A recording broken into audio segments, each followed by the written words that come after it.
कृष्णाचं नाव विठ्ठल कसं पडलं आणि मग पंढरपूरला विठुरायाची आणि रुक्मिणीची मूर्ती एकत्र का नाही, ह्या मागचीच ही एक पौराणिक कथा. कृष्ण निजला निवांत, आठवली त्याला राधा, राधेला केले जादूने जिवंत, जणू काय झाली त्याला प्रेमबाधा.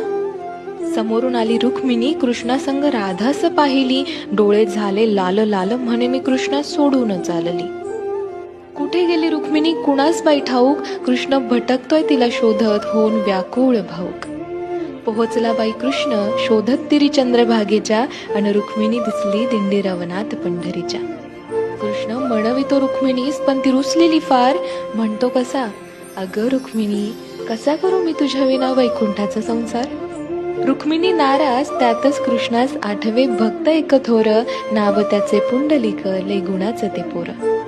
पुंडलिकाच्या घरी आली कृष्णाची गबाई स्वारी.